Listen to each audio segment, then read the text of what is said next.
How would you describe your personality? Maybe you would use a category like ENTJ, or you would share a list of your traits. You're agreeable, humorous, or sassy. And if you want to get creative, you might describe your personality using stories or examples of your typical behavior. If I asked you to describe your personality 10 years from now, do you think you would say the same thing? Or would you hope that maybe you've made some adjustments, hopefully positive improvements? Everyone has something that they wish they could change about their personality. Maybe it's a small thing that you wish that you would be able to confront people who are upsetting you. Or maybe it's a big thing. Maybe you wish you procrastinated less. Or maybe it's something larger. You wish you didn't get so angry at the smallest things. But is it possible to change your personality? This question fits one of the greatest debates within psychology: nature versus nurture. If we're born with a fixed personality, one that is within our nature, we have little hope for changing it. If our personality is shaped by nurture or our personal experiences, we may be able to change.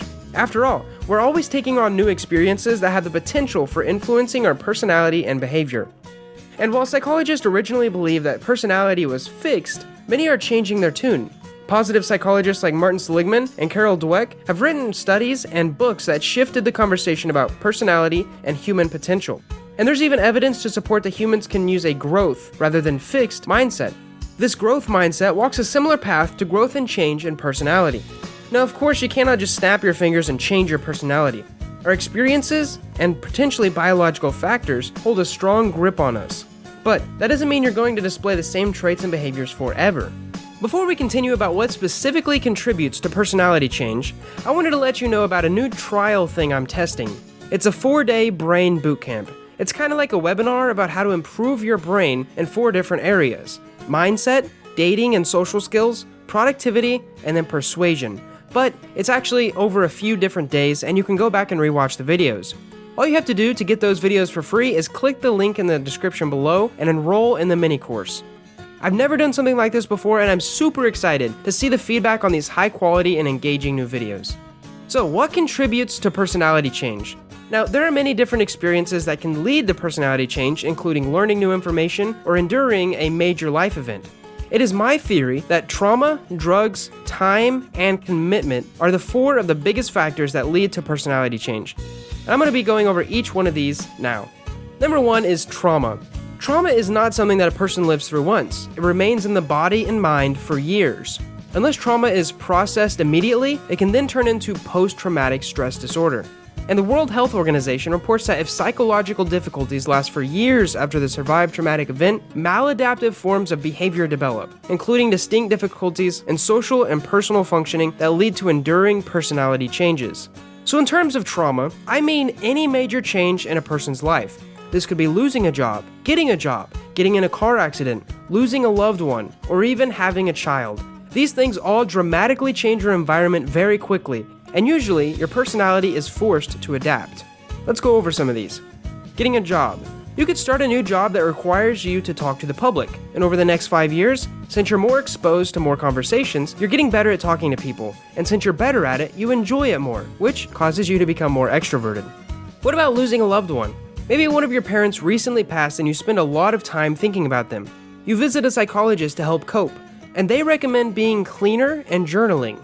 And because of this, you keep your house tidier, your car cleaner, you start journaling, and start tracking your meals to offer more routine and stability in your life. And after a year of this, your conscientiousness trait seems to increase. What about a car accident? Because maybe a car accident gave you a near-death experience. After all, it is a very traumatic event.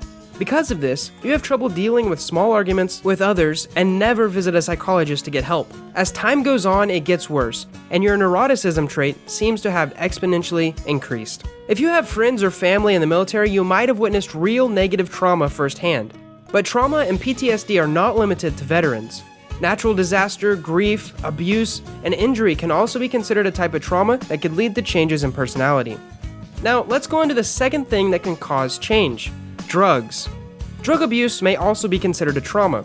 Conversely, people who experience trauma often turn to drugs and substance abuse as a coping mechanism. Now, like trauma, drugs and alcohol can change a person's personality, and it's no wonder why. They physically change the brain. Addiction may cause someone to reprioritize their life until it revolves around their addictions. So let's go over some examples. Pills. I personally know 2 addicts, one recovering and one still in denial. The recovering addict is currently 10 months sober and went through a rehab facility, and we've had great, long talks about his road. If you know an addict, you know firsthand how quickly drugs and addiction can change personality. It's usually for the worse. It changes their behavior and traps them into being a person they otherwise wouldn't be. When someone reflects on the behaviors they displayed while they were impaired, they may begin to believe that it is a sign of who they actually are, not just who they are on drugs, which is a large problem. Thankfully, my recovering friend knows he has an addictive personality and is now spending his time taking machine learning courses by himself and actually learning linear algebra. Next is psilocybin. There are also positive effects of drugs that can change a person's personality. For example, many veterans have tried a psilocybin treatment therapy and have drastically reduced their PTSD symptoms, which has then overall changed their personality. Many people claim that their experiences with hallucinogenic drugs opened their eyes or gave them a new perspective change, which led to a long-term personality change. Lastly, we have hormones. Now, hormones are a huge part in personality development because they influence behaviors. For example, you can read hundreds of stories on Reddit of people who started a TRENBOLONE or testosterone cycle and did courageous or risky things in public that they wouldn't have normally done. And the stereotypical period mood swings are also an example. They wouldn't be stereotypical if there wasn't some truth to them. In short, changing your brain in any way can definitely change your personality. Next up, we have time. Trauma and drugs threaten to change a person's personality and make them maybe more irritable, selfish, or withdrawing. Or tidier, more confident, and more likely to talk to a stranger. You may simply change who you are or how you behave because you want to, or you learn more, or just because people and things around you change. See, the more we learn, the more connections are made in our brain. Now, this alone can help us see things in a different perspective and motivate us to change. As time goes on, everyone changes, or they adapt in very small ways, and these micro-adaptations in your behavior add up to larger personality shifts over a long enough time. So let's say you talk to one person, you have a good conversation, and this motivates you to have another conversation. And the cycle repeats until you've talked to hundreds of people in the next couple months. The change in behavior is destined to change your overall personality. Now, let's also say you meet a new friend in college, but he's very, very selfless. He just cares a lot about others.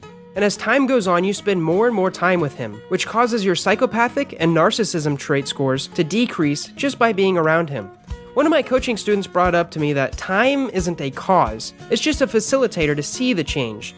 It doesn't cause the change, but time lets you see it. More accurately, what's happening throughout time is you're changing your environment and the people around you, little by little, and eventually all those small changes add up. Lastly, we have commitment. Becoming the person that you want to be requires more effort than just wanting for changes to be made. You actually have to make those changes.